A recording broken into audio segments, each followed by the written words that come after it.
Assalamualaikum warahmatullahi wabarakatuh. Selamat siang, salam sejahtera bagi kita semua. Perkenalkan, nama saya Safira Hasna, salah satu dosen prodi Ilmu Komunikasi Universitas Al-Azhar Indonesia. Perkenalkan, kali ini saya akan menjelaskan mata kuliah yang saya ampu, yaitu mata kuliah Integrated Marketing Communications dengan metode DIA, Delivery, Interaction, and Assessment. Video ini dibuat dengan tujuan untuk memenuhi salah satu persyaratan sertifikasi dosen tahun 2025, yaitu pernyataan diri dosen dalam unjuk kerja Tridharma Perguruan Tinggi atau PDD UKT-PT khususnya dalam aspek pengajaran.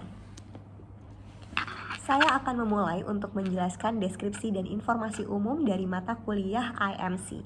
Mata kuliah IMC merupakan mata kuliah wajib bagi mahasiswa semester 5 pada program studi S1 Ilmu Komunikasi Universitas Al-Azhar Indonesia, khususnya peminatan Public Relations. Mata kuliah ini memiliki bobot sebesar 3 SKS selama 1 semester ke depan. Bahasa pengantar yang digunakan pada mata kuliah ini adalah bahasa Indonesia. Mata kuliah ini membahas tentang pemahaman dasar marketing mix, marketing communication, IMC, kaitan branding dengan IMC dan corporate image, brand and corporate image, pemerencanaan strategi IMC, stakeholder dan target market, perumusan pesan, advertising, digital marketing, interactive marketing and social media, alternative marketing, direct marketing, personal selling and sales promotion, PR and publicity, event and experiential marketing, and evaluation. CPL program studi S1 Ilmu Komunikasi yang dibebankan pada mata kuliah ini adalah 1. Berkontribusi dalam meningkatkan mutu kehidupan bermasyarakat, berbangsa, berkenegaraan, dan kemajuan peradaban berdasarkan Pancasila. 2. Bekerja sama dan memiliki kepekaan sosial serta kepedulian terhadap masyarakat dan lingkungan. 3. Berpikir tingkat tinggi dan mampu menerapkan pemikiran logis, kritis, sistematis, dan inovatif. 4. Pengetahuan tentang era industri dan perkembangan serta persoalan-persoalan yang dihadapi masyarakat. 5. Mampu merencanakan, memproduksi, dan mendistribusikan pesan komunikasi untuk berbagai tujuan. 6. Mampu melakukan analisis terhadap masalah atau isu komunikasi dalam berbagai konteks menggunakan konsep dan teori komunikasi yang relevan.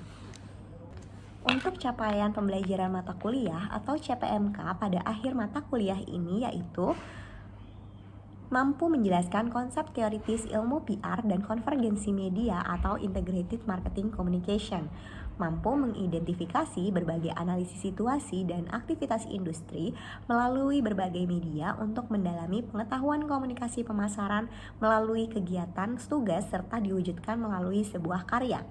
3. Mampu menganalisis aplikasi konsep teoritis marketing communication dalam lingkungan industri dan kehidupan nyata. Referensi yang digunakan pada mata kuliah IMC beragam. Di antaranya yang pertama adalah buku Claude Kenneth and Donald Beck tahun 2018 dengan judul Integrated Advertising, Promotion, and Marketing Communication edisi ke-8, United Kingdom Person Education.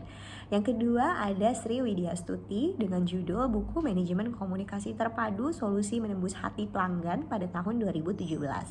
Lalu buku-buku pendukung seperti buku Philip Kotler dan Kevin Keller 2016 tentang marketing management, Philip Kotler 2017 tentang marketing 4.0, buku Larry Percy tahun 2018 tentang strategic integrated marketing communication theory and practice, dan buku Niraj Kumar tahun 2009, buku Integrated Marketing Communication.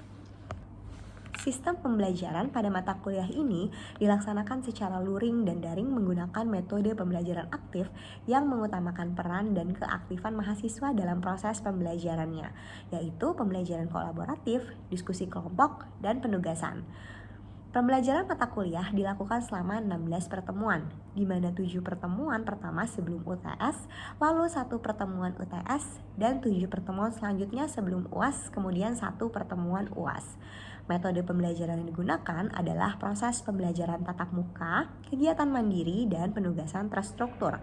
Evaluasi pembelajaran pada mata kuliah komunikasi Integrated Marketing Communication didapatkan dari penugasan UTS dan UAS. Nilai penugasan didapatkan dari penugasan terstruktur yang dilakukan secara berkelompok dan juga berkegiatan mandiri, dilakukan dengan mencari sumber referensi seperti jurnal sesuai dengan materi pembelajaran. UTS dilakukan secara luring dengan mengerjakan soal di dalam kelas, sedangkan untuk UAS dilakukan secara daring dengan mengerjakan proyek. Pembobotan nilai setiap evaluasi pembelajaran adalah sebagai berikut. Keaktifan partisipatif 10%, tugas 35%, kuis 5%, UTS 25%, UAS 25%, dengan total hasil pembobotan nilai evaluasi sebesar 100%. Demikian informasi yang dapat saya sampaikan mengenai mata kuliah Integrated Marketing Communication untuk mahasiswa program studi S1 Ilmu Komunikasi Universitas Al-Azhar Indonesia. Berikutnya merupakan cuplikan dari proses pembelajaran yang saya laksanakan secara tatap muka di ruang kelas. Selamat menyaksikan. Bismillahirrahmanirrahim. Assalamualaikum warahmatullahi wabarakatuh. Baik, selamat siang teman-teman. Hari ini kita akan masuk ke pertemuan kelima untuk mata kuliah Integrated Marketing Communication. Dan hari ini sesuai dengan capaian mata kuliahnya yang pertama adalah mampu menjelaskan konsep-konsep ilmu public relation dan konvergensi media atau Integrated Marketing Communication. Lalu yang kedua adalah mengidentifikasi berbagai analisis situasi dan aktivitas industri melalui berbagai media untuk mendalami pengetahuan komunikasi pemasaran melalui kegiatan tugas serta diwujudkan melalui sebuah karya. Dan yang ketiga adalah menganalisis aplikasi konsep teoritis marketing communication dalam lingkungan industri dan kehidupan nyata. Nah, hari ini kita ke pertemuan kelima, ya, di mana pertemuan kelima adalah kita akan mampu untuk mengidentifikasi, menjelaskan, dan menganalisis tentang perencanaan strategi IMC atau Designing and Managing IMC. Kita masuk ke slide pembahasan. Nah, ini adalah proses perencanaan IMC, ya, boleh dilihat. Ingat bahwa proses untuk perencanaan IMC ini dimulai dari communication research. Jadi pertama adalah tetap penelitian berkaitan dengan komunikasi. Jadi bisa riset pasar seperti itu. Tetapi jangan lupa untuk punya target marketnya itu siapa, ya, target marketnya itu siapa, lalu product positioning, ya, lalu tujuannya, ya, objektifnya apa, dan budgeting, pembiayaan, dan juga IMC komponen. Jadi nantinya kita akan memilih komponen IMC apa yang akan kita gunakan di sini, ya. Baik, kita next ke slide selanjutnya. Nah, siapa yang masih ingat dengan proses komunikasi? Di awal semester pasti semuanya mendapatkan materi ini, ya. Proses komunikasi di mana ada sender, ya, ada encoding, ada pesan, ya, pesannya itu ada diberikan lewat media apa, lalu ada decoding, dan terakhir ada receiver atau penerima pesannya. Nah, di IMC sendiri nantinya yang berperan adalah pesan di sini. Pesannya itu yaitu medianya nanti akan menggunakan apa, misalnya media sosial atau media lainnya, ya. Walaupun nanti pastinya ada noise sama seperti proses komunikasi, dan nantinya akan ada respon, ada feedback. Biasanya respon dan feedbacknya nanti berupa apa? Berupa pembelian berulang atau berupa mungkin ada sedikit komplain, misalnya ada masukan terkait dengan produknya, seperti itu. Nah, kita masuk ke next, respon hierarki model. Ya, jadi setiap untuk perencanaan IMC kita harus mengacu kepada model hierarki respon hierarki model. Di mana modelnya itu ada 4. Jadi nanti teman-teman bisa mengadopsi model respon hierarki yang mana. ya. Apakah yang hierarchy of effect model, apakah yang innovation adoption model, atau communication model. Nah, semuanya ini sebenarnya dilihat untuk melihat sudah sampai mana tahap konsumen atau pembeli misalnya, apakah dia berada di tahap kognitif, apakah di afektif, atau sudah sampai ke behavior. Di mana behavior itu sudah sampai ke mana? Beli, sudah beli produknya. Jadi behavior itu sudah sampai mau beli produk, ada action, sudah mau mengadopsi, ya, misalnya mau beli produk skincare untuk perempuan, atau misalnya mau sampai beli makanan, ya, seperti itu. Di sini sudah sampai ke perilaku. Nah, nantinya untuk melakukan perencanaan IMC itu bagaimana seorang pemasar itu bisa mencapai tahapan behavior stage ini, ya, atau tapi bisa juga jangan-jangan nanti konsumen atau pembelinya itu hanya sampai tahap kognitif. Jadi misalnya tahu aja ada produk skincare A, hanya tahu sekedar ada produk kecantikan B, atau produk otomotif A misalnya, ya, tanpa lanjut ke tahapan afektif ataupun behavior seperti itu, ya. Jadi nanti akan dilihat oleh pemasar, ya, sudah sejauh mana sampai mana tahapan dari respon hierarchy model ini. Nah, untuk bisa ke tahapan behavior stage tentunya harus punya perencanaan yang matang, ya. Next. Nah, ini tahapan pembuat keputusan. Jadi perilaku konsumen yang untuk melakukan pembuatan keputusan ada tahapannya, ya. Apakah nanti pertama misalnya di sini, ya, bisa dilihat ada masalah, ya, ada pengenalan masalah. Jadi teman-teman misalnya membutuhkan atau tahu ada permasalahan misalnya kulit yang kering, misalnya tadi kalau kita bicara tentang industri skincare, ya, kulit yang kering misalnya itu problem recognition, lalu masuk ke information search, cari produk atau produk kecantikan yang untuk kulit kering misalnya, ya, lalu dicari, ya, baru nanti sudah tahu ada beberapa brand, ada beberapa merek, masuk ke evaluation of alternative, ya. Ada si produknya A, ada produknya B, lalu dievaluasi di situ. Yang mana yang cocok? Misalnya yang A nih kayaknya, ya, yang A sepertinya harganya lebih ramah di kantong dibandingkan dengan B.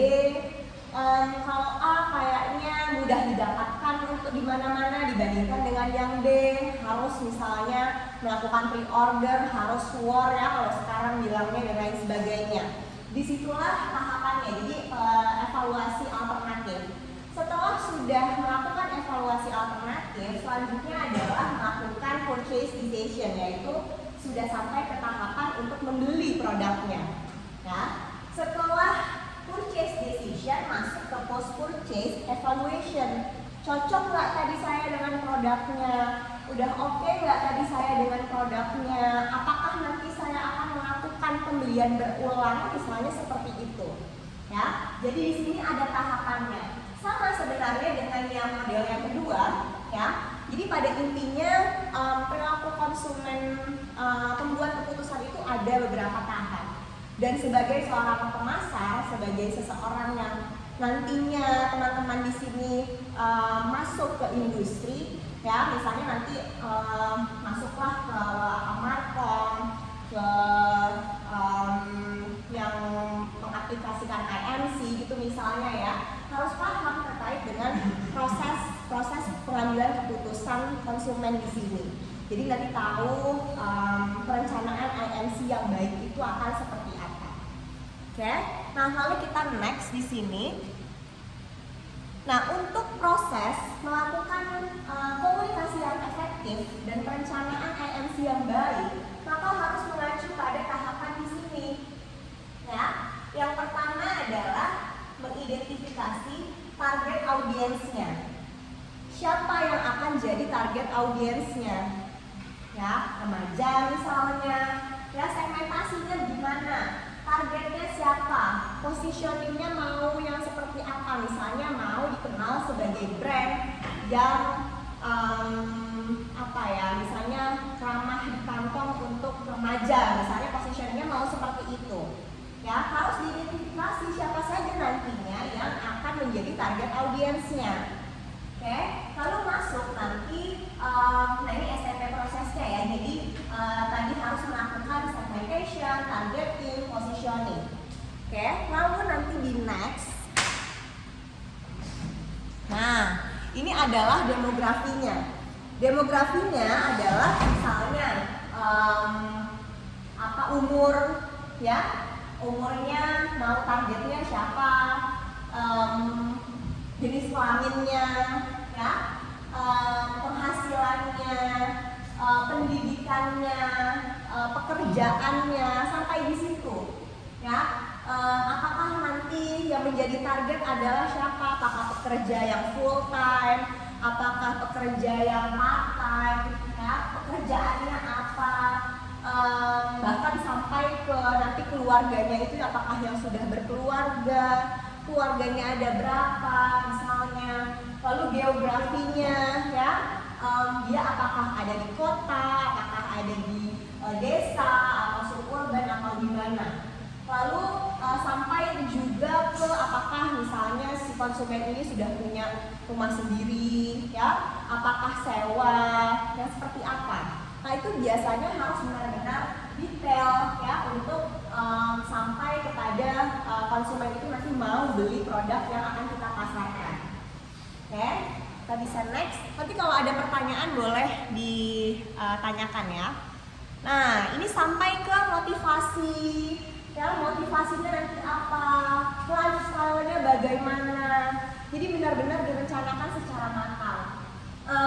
Bagaimana demografinya, bagaimana dia ini adalah orang yang misalnya mau rasa aman, atau butuh kehangatan, butuh aktualisasi diri, atau seperti apa, ya. Lalu yang misalnya Gen Z, Gen X, milenial, atau yang seperti apa, ya, sudah sampai ke tahap itu. Jadi benar-benar secara detail, ya.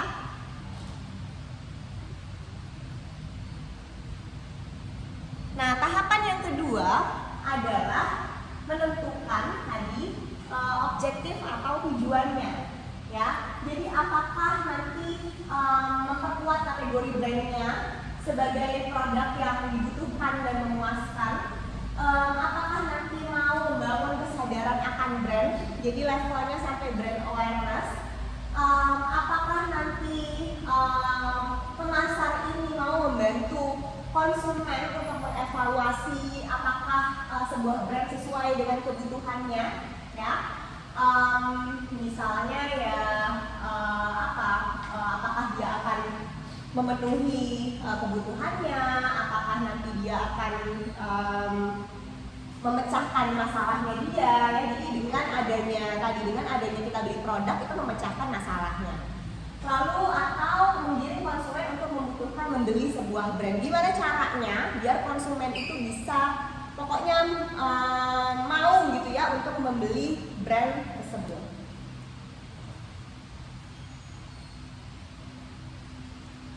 Nah, ini langkah yang ketiga, yaitu design communication. Untuk mendesain sebuah integrated marketing communication, ya. Lalu kita akan next juga, yaitu, nah ini juga harus ya, ini yang penting juga adalah perencanaan budgetingnya, ya. Bagaimana misalnya metode itu harus sesuai dengan kemampuan. Apakah berdasarkan dari kemampuan perusahaan tersebut. Jadi markom ini bukan investasi, tetapi melihat bagaimana nanti pengaruh langsungnya kepada penjualannya, ya. Oke, di sini ya strateginya. Nah, di sini strateginya bedanya adalah apakah kita menekankan kepada informasi produknya, ya, Jadi benar-benar ini kegunaannya apa ya? Ini produknya misalnya tadi kalau skincare mencerahkan, kandungannya apa ya? Atau bisa juga yang transformational appeals, jadi yang mengangkat adanya emosi. Misalnya ada cerita-cerita haru, ada cerita-cerita menyenangkan, romantis atau apa. Nah itu yang bisa digunakan, strategi yang bisa digunakan ketika ingin mendesain satu komunikasi kepada customer. Gitu. Oke? Baik, ada lagi pertanyaan? Kalau sudah tidak ada pertanyaan, ada tugas ya untuk minggu depan. Tugasnya adalah berkaitan dengan melakukan perencanaan IMC seperti yang sudah tadi saya jelaskan. Masing-masing kelompok memilih brandnya, ya, brandnya bisa macam-macam ya. Brand tadi bisa dari ranah kecantikan, bisa otomotif, bisa makanan, ya, dan industri lainnya. Lalu bisa menuliskan perencanaan dan kita akan mengumpulkannya di pertemuan selanjutnya. Begitu ya, paham kira-kira tugasnya? Paham ya. Baik, kalau sudah tidak ada lagi yang ditanyakan, kita ketemu lagi minggu depan. Saya tutup kelasnya. Terima kasih. Assalamualaikum warahmatullahi wabarakatuh. Demikian deskripsi singkat serta cuplikan proses pembelajaran dari mata kuliah Integrated Marketing Communication yang saya ampuh. Semoga dapat memberikan gambaran dari kinerja pengajaran yang saya lakukan pada mata kuliah IMC. Terima kasih. Wassalamualaikum warahmatullahi wabarakatuh.